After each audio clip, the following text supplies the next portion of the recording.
வணக்கம் நண்பர்களே, வாழ்க வளமுடன் நலமுடன் வாழ்க வையகம். எல்லாரும் மார்கழி நேற்று சொர்க்கவாசலில் எல்லாரும் போய் பார்த்துருப்பீங்க. அநேகமானவர்கள் எல்லாருமே பக்கத்தில் இருக்கிற கோவிலுக்கு போயிருப்பீங்க. ஸோ எம்பெருமான் நாராயணர் எல்லாரும் எப்படி என்னென்ன வேண்டுனீங்களோ அதை அப்படியே நிகழ்த்தி தருவார். கண்டிப்பாக நம்மளுடைய பக்தியும் நம்மளோட நேர்மையும் இருக்கும்போது நமக்கு கண்டிப்பாக நடக்கும். நம்ம சேனலில் தொடர்ந்து மார்கழி மாதத்தோட பதிவுகள் போட்டுக்கிட்டு இருக்கோம். அதில் அனுமன் ஜெயந்தி போட்டோம், அதுக்கு நல்ல ரெஸ்பான்ஸு. அதே மாதிரி வைகுண்ட ஏகாதசி விரதம் எப்படி கடைப்பிடிக்கணும்னு போட்டோம், நல்ல வியூஸு, நல்லா பார்த்துட்ருக்கீங்க. அதே மாதிரி சொர்க்கவாசல் இப்போ தான் 2 நாளைக்கு முன்னாடி போட்டேன், அதுவும் நல்லாவே எனக்கு நல்ல கமெண்ட்ஸ், நல்லா பாசுன்றது. இப்போ நம்ம சேனலில் நாம் பார்க்குறது என்னன்னு பார்த்தோம்னா, மார்கழி 16 திருவெம்பாவை திருப்பாவை பாடல், அதோடு சேர்த்து முக்கியமாக சிறப்பு தகவலாக திருமங்கை ஆழ்வார், அதாவது பெருமாளே இவருக்கு அவருடைய திருநாமத்தை உபதேசித்தார்னா இவரோட பக்தி எந்த அளவுக்கு இருக்குன்னு பாருங்க. இவரு எந்த அளவுக்கு பக்தியா இருந்தா, கொள்ளையடிச்சு, ஒரு மன்னனா இருந்தாலும் கொள்ளையடித்து கோவில் கைங்கரியங்களை செய்தவர். சரி, இப்ப நாம திருவெம்பாவையை பார்த்துட்டு அப்படியே விளக்கத்தையும் பார்த்துட்டு வந்துடலாம். இந்த பாடல்ல மாணிக்க வாசகர் என்ன சொல்ல வர்றாருன்னா, முன்னி கடலை சுருக்கி எழுந்துடையால் என்ன திகழ்ந்து எம்மை ஆளுடையால் இட்டிடையின் மின்னி பொலிந்து எம்பிராட்டி திருவடி மேல் பொன்னம் சிலம்பில் சிலம்பி திருப்புருவம் என்னச் சிலை குளவி நந்தம்மை ஆளுடையால் தண்ணீர் பிரிவிழா எங்கோமா நண்பர்க்கு முன்னியவள் நமக்கு முன்சுரக்கும் இன்னருளே என்ன பொழியாய் மழையேலோர் எம்பாவாய். அம்பாளையும் சிவபிரானையும் எப்படி இயற்கையோடு ஒப்பிட்டு பாடுறாரு பாருங்க. அதாவது மழையை எப்படி ஒப்பிடுறாரு பாருங்க. அதாவது கடல்ல சுருக்கி அந்த நீர் தான் மேகமாக போகிறது. அப்பவே விஞ்ஞானத்தை சொல்லியிருக்காரு பாருங்க. கடல் நீர் மேகம், அந்த மேகம் எப்படி இருக்கிறது? கருத்து இருக்கிறது. கருத்தவள் யாரு? சியாமலா. சியாமலா யாரு? அம்பாள். அந்த அம்பாள் கடல்ல இருந்து மேலே போய் கருத்த மேகமாகி திரும்பியும் மழையாவே பொழிகிறத எப்படி சொல்றாரு பாருங்க. அதுல அந்த வானத்துல மின்ற மின்னல் எப்படி இருக்கு? அதாவது அந்த சிற்றிடைய மின்னல்னும் அந்த தண்டை காலில் போட்டிருப்பாங்க பார்த்தீங்களா, சிலம்பில் சிலம்பு திருப்புருவம், அந்த இது காலில் போட்டிருக்கிற தண்டை, இது எல்லாமே யாரை பிரிவில்லாதவங்க? அம்பாள், சிவபெருமான பிரிவில்லாதவங்க. அதனால தான் மேலே போய் கருத்து திருப்பி மேகமாகி திருப்பி என்னவாகிறாங்க? திருப்பி மழையாவே இந்த பூமிக்கு பொழிகிறாங்களா? ஏன்? சிவபெருமான் இருக்கிற இடத்துல அவங்க தானே இருப்பாங்க. அவங்க அப்படித்தான் அவர் இந்த உருவகப்படுத்துறாரு. அதுதான் இந்த இடத்துல நம்ம மழைன்றதை எடுத்துக்கிறத விட அம்பாள் நமக்கு ஞானப்பாலை, நம்ம அபிராமி அந்தாதி நம்ம சேனல்ல பார்த்தவங்களுக்கு தெரிஞ்சிருக்கும். அம்பாள் பெருத்த முளையால் அதில் என்ன இருக்கும்னா ஞானம், அதாவது ஞான மழை ஞான அமுதம் அதில் சுரந்து வழியுமாம். அது யார் எடுத்துக்குவாங்க? பக்தர்கள் அதை எடுத்துக்கொள்ள வேண்டும் என்று அம்பாள்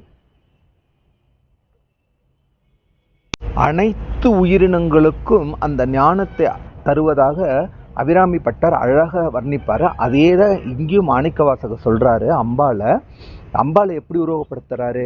மேலே போய் நமக்கு திருப்பி அருள்வாளிக்கிற அம்பாள் சிவனை பிரியாமல் இருப்பாங்க. அவங்க 2 பேரையும் உருவகப்படுத்தி தான் அந்த பாடல் வந்திருக்கு. இப்போ ஆண்டாள் நாச்சியார் அருளி செய்த திருப்பாவை நாம் பார்த்துட்டு வந்துடலாம், விளக்கமும் பார்க்கலாம்.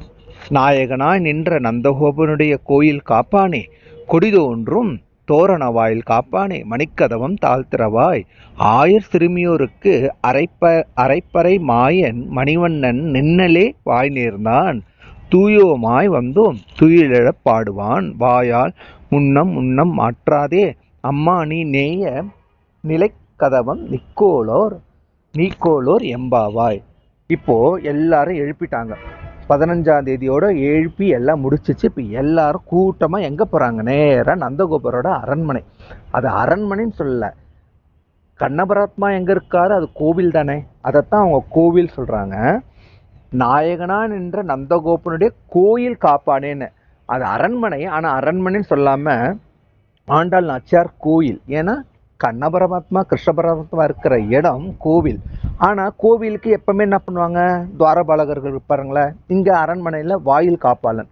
முதல்ல உள்ளே இருக்கிறவங்களை எழுப்புறதுக்கு வெளியில் இருக்கிறவங்கள்ட்ட முதல்ல அனுமதி வாங்கணும் இல்லையா? வாயில் காப்பாளர்கிட்ட எப்படி அனுமதி வாங்குறாங்கன்னு மட்டும் பாருங்க.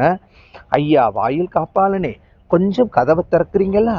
ஏன்னா நேற்று எங்களுக்கெல்லாம் ஆயர் சிறுமியருக்கெல்லாம் கண்ணன் ஒரு வாக்கு கொடுத்துருக்காரு. எப்போ நின்னலே முன்னாடியே எங்களுக்கு நேற்றே வாக்கு கொடுத்துறார். எல்லாரும் வாங்க, உங்களுக்கு நான் பறை தருகிறேன். அதை வைத்து தினமும் நீங்கள் மார்கழி பாவை நோன்பு எடுத்து பறை ஆடி அவரை நம்ம மகிழ்விக்கணும்னு சொல்றாரு. அப்படி கண்ணன் எங்களுக்கு முன்னமே வாக்கு கொடுத்து விட்டார். அதனால் நாங்கள் எல்லாரும் அவரை பாடி தொழ அவருடைய அரண்மனைக்கு கோவிலுக்கு வந்துள்ளோம். அதனால் கொஞ்சம் தூயோமாய் வந்தோம். எப்படி வந்திருக்காங்களாம்? அவங்க தூய்மையாக வந்திருக்காங்களாம். நாங்கள் எல்லாம் கோயில் சாமி பார்க்கறதுக்கு எப்படி வருவோம்? குளிச்சு முடிச்சுட்டு சுத்தபத்தமாக தான் வந்திருக்கோம். எதுக்கு? அவரை துயிலிழறதுக்காக நாங்கள் பாடுறதுக்கு வந்திருக்கோம்.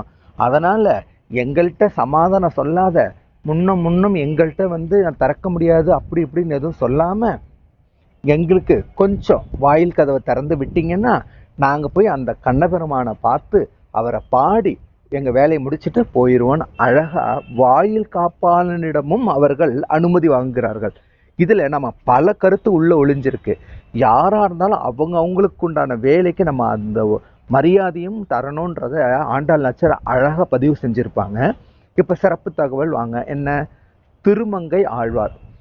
அதாவது இந்த திருமங்கை ஆழ்வாருக்கு பல சிறப்புகள் இருக்கிறது. இவர் ஒரு மன்னர்.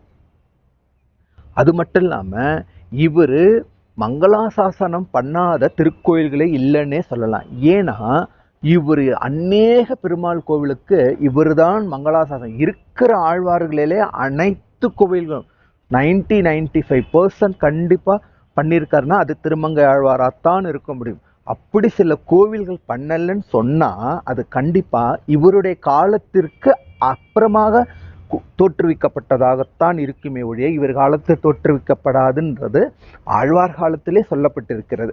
அது இல்லாமல் இவர் தான் கடைசி ஆழ்வார். நம்மளோட ஆழ்வாரோட பதிவுகளில் 12 ஆழ்வார் இவரோட முடியுது. சரி, இவர் எங்கே பிறந்தாரு? சீர்காழி பக்கத்தில் இருக்கிற திருக்குறையலூர், அந்த ஊரில் தான் இவர் பிறந்தார்.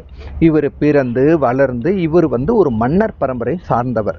இவர் வளர்ந்து வருமானால ஒரு கபில முனிவரின் சாபத்தால் ஒரு தேவலோக கன்னி குமுதவல்லி நாச்சியாராக பூமியில் அவதரிக்கிறார். இவர் அவரை பார்த்து மயங்கி அவரை கல்யாணம் பண்ணிக்கிறார். ஆனால் குமுதவல்லி நாச்சியார் ஒரு கட்டளை விதிக்கிறாங்க. நான் எம்பெருமான் நாராயணருக்குத்தான் அடிமை, அவரை மட்டும்தான் என் வாழ்க்கையில் நான் பணிவிடை செய்வேன்.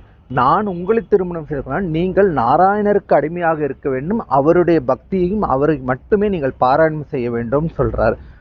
நான் அப்படிதான் பண்றேன்னா, இல்லையே உங்களை பார்த்தா அப்படி தெரியலன்னு சொல்லிட்டு அப்பதான் ஒரு நிபந்தனை விதிக்கிறாங்க. இது உண்மையிலுமே உண்மைனா நீங்கள் ஒரு வருடத்திற்கு தினந்தோறும் 1000 பேருக்கு, யாருக்கு? நாராயணரை பணிவிடை செய்யும் அடியார்களுக்கு 3 வேளையும் அன்னதானம் வழங்க வேண்டும் சொல்றாங்க. இவரும் அதை ஏத்துக்கிறார். அதற்கு பிறகு நான் உங்களை திருமணம் செய்து கொள்வேன் அப்படின்னு சொல்றாங்க. இவர் மன்னராச்சு இல்லையா, பார்க்குறாரு. ஓகே பரவாயில்ல, நம்மளால முடியாது என்னன்னு சொல்லிட்டு ஆரம்பிக்கிறாரு. ஒரு 6 மாத காலம் அவரால் பண்ண முடிகிறது. நடுவில் கப்பம் கட்ட வேலை வந்துகிறது. இப்போ நாம் டேக்ஸ் கட்டுற மாதிரி அந்த காலத்தில். ஸோ சோழ மன்னர் அவருக்கு கப்பம் கட்ட சொல்கிறதுக்கு அனுப்புகிறாங்க. இவர் என்ன சொல்கிறாரு? எனக்கு ஏகப்பட்ட இந்த வருஷம் செலவு இருக்குது, இந்த வருடம் என்னால் கட்ட முடியாது, அதனால் அடுத்த வருடம் கண்டிப்பாக கட்டுகிறேன்னு போய் சொல்லுவோம் மன்னிடத்துன்னு சொல்லிடுறாரு. அவங்களும் போய் சொல்கிறாரு. மன்னருக்கு சும்மா இருப்பாரா? கோவப்பட்டு உடனே அவரை கைது செய்யறதுக்கு ஆள் அனுப்பிடுறாங்க. கைது செஞ்சு கூட்டிட்டு வந்துடுறாரு. கோவிலே அடைச்சு கிடக்கிறாரு. 3 நாள் சோறு இல்லை, எதுவும் இல்லை. அவர் பெருமாளையே பாடிக்கிட்டு இருக்காரு. பார்த்தாரு. இவருக்கு பெருமாளுக்கு இவருக்கு இயற்கையிலேயே நீலன்ற பெயர். ஏன் திருமங்கை ஆழ்வார் வந்தன்னா, இவர் மங்கை என்ற ஊரையும் வாதாளி என்ற ஊரையும் சேர்த்து மன்னராக முடிசூடப்பட்டதுனால தான் இவருக்கு திருமங்கை ஆழ்வார் அந்த பட்டமும் வந்தது. பெருமாள் இவருக்கு காட்சி கொடுத்து, நீ காஞ்சிபுரத்துக்கு வா, உனக்கு தேவையான பொண்ணையும் பொருளும் நான் தரேன்னு சொல்லிட்டு வாக்கு கொடுக்குறாரு. இவர் போய் மன்னர்கிட்ட சொல்கிறாரு. மன்னரும் அதை நம்பி ஆட்களோடு இவர் போகிறாரு. எங்கே தேடியும் கிடைக்கல.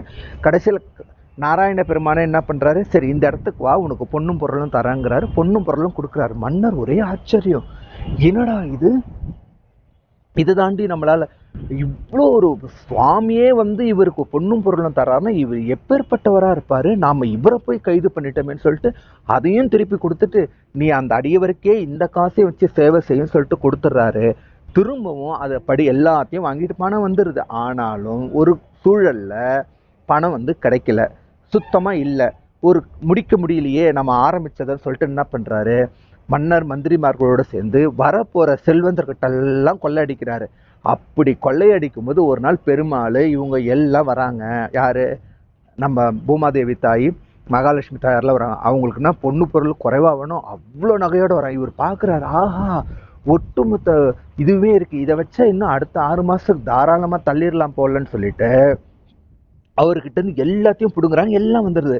காலில் கணையாழி போட்டிருப்பாங்கள்ல பெருமாள் காலில், அதை எடுக்க பார்க்குறாரு.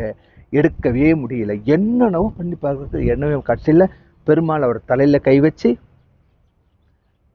திருமங்கை ஆழ்வார் வந்திருப்பது வேறு யாரும் இல்லை, உன்னுடைய பரமபக்த நானே. அவருக்கு இவரே அவரோட திருநாமத்தை ஓதுறாரு. ஓம் நமோ நாராயணாய நமக. அந்த திருநாமத்தை ஓதுனதுக்கு அப்புறம் இவரோட நிலைமை, பெருமாளே எனக்கு அவரோட நாமத்தை சொல்லிட்டாரேன்னு சொல்லிட்டு அப்போ இந்த பாசுரத்தை பாடுறாரு. இந்த பாசுரத்தில் அந்த நாமம் இருக்கும். அது மட்டும் இல்லாமல் இந்த ஒரு பாசுரத்தில் மொத்த நமக்கு வாழ்க்கைக்கு தேவையான எல்லாமே இருக்கும். நீங்கள் பாருங்களேன், குலம் தழைக்கும், செல்வம் தழைக்கும், நலம் தரும், எல்லாமே இருக்கும். எது, நாராயணா என்னும் சொல்லை நான் கண்டு கொண்டேன் போட்டிருப்பார் பாருங்க. குலம் தரும், செல்வம் தந்திடும், அடியார் படுத்துயர் ஆயினை எல்லாம் நிலம் தரம் செய்யும், நீல் விசும்பு அருளும், அருளோடு பெருநிலம் அளிக்கும், பலம் தரும் மற்றும் தந்திடும் பெற்ற தாயினும் ஆயின செய்யும், நலம் தரும் சொல்லை நான் கண்டுகொண்டேன். பார்த்தீங்களா, நாராயணா என்னும் நாமம். ஏன்னா பெருமாளே இவர் காதில் ஓதுறாரு, அந்த நாராயணா என்னும் நாமத்தை சொல்லு, அது கலட்ட வரும் பாருன்றாரு. அதுக்கப்புறம் தான் வருது. அப்போதான் இவருக்கும் தெரியுது, ஆஹா வந்திருப்பது சாட்சாத் என்னுடைய கடவுள் சொல்லிட்டு சொல்கிறாரு. அப்போது இவருக்கு அந்த பட்டத்தையும் கொடுத்து இவர் ஆட்கொள்கிறாரு. அதுக்கப்புறம் இவர் பழையபடி எல்லா கோவிலுக்கும் மங்களாசாசனம் பண்ணுறாரு, அவரோட நாமத்தை பேசுகிறாரு. சாதாரண ஒரு இதுவே கிடையாது. இப்பேற்பட்ட ஒரு கருணை எந்த கடவுளுக்கும் எந்த ஆழ்வாருக்கும் கிடைக்காது, இவருக்கு கிடைச்சிருக்கு. சரி, நம்ம நேற்று எல்லாரும் சொர்க்கவாசல் பார்த்துருப்பீங்க. அப்புறம் எம்பெருமான் நாராயணர் கண்டிப்பாக உங்களுக்கு நம்ம என்ன நினச்சோமோ அதை அப்படியே நிறைவேற்றி கொடுப்பாரு. நானும் எல்லாரும் நினச்சது நடக்கணும்னு சொல்லிட்டு நானும் ஆண்டவன்கிட்ட பிரார்த்தனை பண்ணுறேன். நானும் இந்த வர வருஷம், பழைய வருஷம்லாம் போச்சு, என்ன நடந்தாலும் அதெல்லாம் மறந்துடுங்க. கசப்பான உண்மைகளுக்கு தூக்கி போடுங்க. இனிப்பான சம்பவங்களை அடுத்த வருஷத்துக்கு கொண்டு வாங்க. இந்த வருஷத்தில் என்னென்னலாம் நம்ம பண்ணணும்னு நினைக்கிறீங்களோ நம்ம எல்லாருமே பண்ணுவோம், எல்லாரும் சக்ஸஸ் ஆகும். Advance new year wishes. So நாளைக்கு புது வருஷம் பிறக்குது, நம்ம வாழ்க்கையிலும் எல்லாமே புதுசாகவே ஆரம்பிக்கட்டும். ஸோ நம்ம நினச்சபடியே நடக்கிறதுக்கு கண்டிப்பாக எம்பெருமான் நாராயணர் மற்றும் அனைத்து கடவுள்களும் நமக்கு உறுதுணையாக இருப்பாங்கன்றதில் எந்த மாற்று கருத்தும் வேண்டாம். வழிபாடு ஒன்றே நம்மளை வழி நடத்தும். அதனால் கடவுளோட நம்பிக்கை, நம்ம கண்டிப்பாக துன்பம் தான் தருவார். நல்லா தெரிஞ்சுங்க, துன்பம் தரும்போது தான் அவர் நம்மக்கிட்ட இருக்காருன்றதே நினைக்கும். நம்ம சேனலை சப்ஸ்கிரைப் பண்ணுங்கள்.